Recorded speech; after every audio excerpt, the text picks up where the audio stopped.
गणेश जी महाराज की जय हो।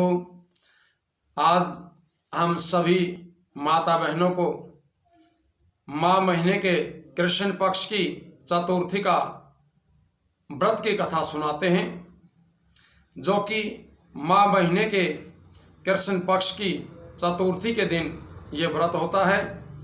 और इस दिन जिस समय कहानी सुनी जाती है उससे पहले एक पाटे के ऊपर जल का लोटा रखा जाता है और सफ़ेद तिल और गुड़ या चीनी में मिलाकर के कूटे जाते हैं और वो पाटे के ऊपर रखे जाते हैं।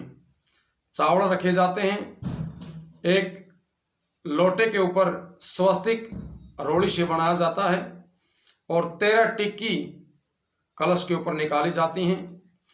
उसके बाद हाथ में तिलकुटी लेकर के माही चौथ की कहानी सुने और बाद में टीका निकालें।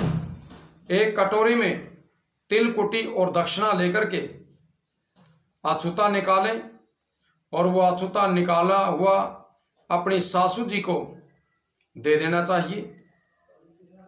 और उसके बाद रोड़ी, चावल, गुड़ लेकर के जो कलश जल का रखा हुआ है वो सूर्यनारायण भगवान को अर्घ्य देना चाहिए।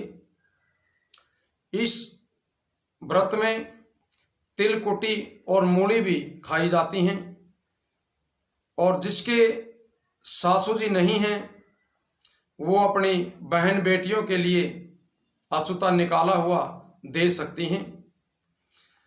और जब ये चतुर्थी का आगमन किया जाता है, जब भी किसी को पुत्र प्राप्त होता है या किसी लड़की के विवाह होता है, उसमें माही चौथ का आगमन किया जाता है। इस दिन 1.25 सेर का तिलकुट बनाया जाता है। इसी प्रकार 13 कुड्डी कर करके ऊपर एक नारियल, एक तिल और रुपया रखा जाता है और कहानी सुनने के बाद सासू जी को पैर लग करके दिया जाता है।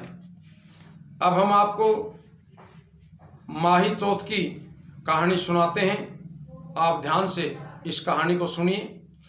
एक साहूकार और साहूकारनी थे। वो धर्म, पुण्य, व्रत कुछ भी नहीं किया करते और उनके यहाँ घर में कोई संतान भी नहीं थी। एक दिन पड़ोस में माही चौथ की कहानी सुनी जा रही थी तो साहूकारनी वहाँ पहुँच गई और पहुँच करके पूछने लगी कि आप ये क्या कर रहे हैं। जिसके घर में जो कहानी सुनी जा रही थी चौथ माता की, उन्होंने बताया कि हम माही चौथ की कहानी सुन रहे हैं। साहूकारनी पूछने लगी कि इससे क्या क्या होता है। तब पड़ोसन ने बताया कि इससे अन्न, धन, संतान होती हैं। और साहूकारनी बोली कि मैं भी अगर नाही रह जाऊं तो 1.25 सेर का तिलकुटी करूं और चौथ का व्रत भी करूं। वह भगवान की कृपा से, भगवान गणेश की कृपा से नाही रह गई। बाद में साहूकारनी बोली कि मैं जब लड़का होगा तब 2.5 सेर की तिलकुटी करूंगी। उसको लड़का भी हो गया। बाद में वो कहने लगी कि मेरे पुत्र का विवाह होगा तब मैं 1.25 मन की तिलकुटी करूंगी। बेटे का विवाह भी निश्चित हो गया। सभी लोग बारात में जाकर के शादी में शामिल हो गए। चौथ माता और विनायक जी महाराज सोचने लगे कि जब से ये नाही रही है तब से तिलकुटी का बोलती रही है और अब ये अपने पुत्र का विवाह भी करने के लिए चल दिए हैं। तभी अब तक किसी ने एक भी तिलकुटी का व्रत नहीं किया है। अब हमें इनको तिलकुटी का व्रत न करने पर कुछ चुटकुला दिखाना चाहिए, तभी हमें कलयुग में कोई मानेगा, नहीं तो कलयुग में हमें कोई नहीं मानेगा। तभी साहूकार के बेटे ने 3 फेरे लिए तो तीनों फेरे पूरे हुए। जब चौथा फेरा प्रारंभ हुआ तभी चौथ माता गाजती घोरती हुई आई और बींद को उठा करके पीपल में बैठा दिया। जब फेरों में बींद नहीं दिखाई दिए तभी पूरे घर में हाहाकार मच गया। सभी बींद को ढूंढने लग गए। तभी किसी को भी बींद दिखाई नहीं दिए। सारा दिन निकल गया। तब बहुत सी लड़कियां गणगौर का जो पूजा करती हैं, गणगौर पूजन के लिए पीपल के पास दूब लाने के लिए गई और पीपल से बींद रोज एक लड़की को बोलता कि आ ए मेरी अध ब्याहड़ी। ये सुनकर के वो लड़की सूखने पड़ जाती है। उस लड़की की माँ बोली कि बेटी, मैं तुझे बहुत खिलाती हूँ पिलाती हूँ, फिर भी तू कमज़ोर क्यों होती जा रही है।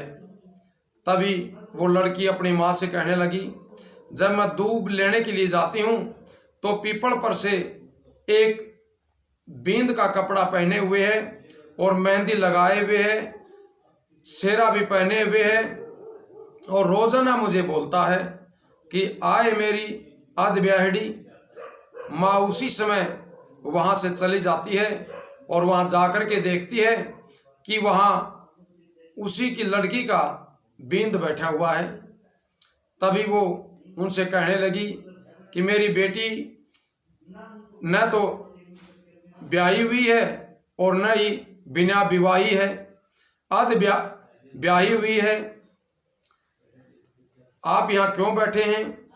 बींद कहने लगे कि मैं तो यहाँ चौथ माता ने बिठाया था, मेरी माँ ने तिलकुटी बोली थी जिसने उन्होंने नहीं किया, इससे चौथ माता नाराज होकर के मुझे यहाँ उठा करके ले आई। अब बींद की माता के पास वो लड़की की माता जाती है और सारी बातें बताती हैं। तब साहूकारनी बोली कि चौथ माता, मेरा बेटा आ जाए तो मैं 2.5 मन की तिलकुटी करूं। तब लड़की की माँ ने भी 2.5 मन की तिलकुटी बोल दी। चौथ माता राजी हो गई और उसके बेटे को ला करके फेरों में बैठा दिया। बेटे का विवाह हो गया। बाद में लोग खूब धूमधाम से चौथ माता का तिलकुट करने लग गए और सारी नगरी में ये मुनियादी करवा दी कि सभी चौथ माता का व्रत करें और तिलकुटी करें। हे चौथ माता, जैसा साहूकार के बेटा बहू को मिला वैसा सबको मिले। कहते सुनने वाले, हुंकारा भरने वाले सभी को मिले, अपने सारे परिवार को मिले। बोलिए श्री चौथ माता की जय हो। बोले गणेश जी महाराज की जय हो।